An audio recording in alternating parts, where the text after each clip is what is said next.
கத்தாரில் தீ விபத்தில் உயிரிழந்த நெல்லை மாவட்ட இளைஞர்களின் உடல் சொந்த ஊருக்கு கொண்டுவரப்பட்டுள்ள நிலையில் அவர்களுக்கு அங்கேயே இறுதிச் சடங்கு செய்யப்பட உள்ளது. இதுகுறித்த கூடுதல் தகவல்களை செய்தியாளர் ராஜீவ் கிருஷ்ணா வழங்க கேட்கலாம். ராஜீவ் கிருஷ்ணா, கூடுதல் தகவல் என்ன?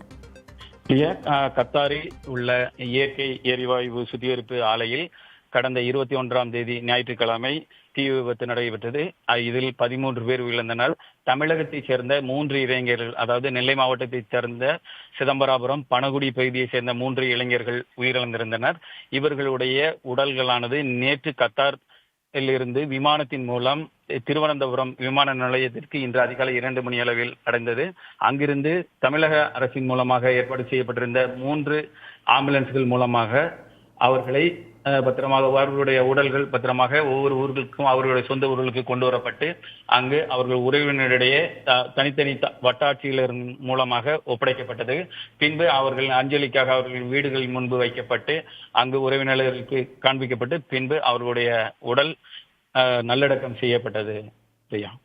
தகவல்களுக்கு நன்றி ராஜீவ் கிருஷ்ணா.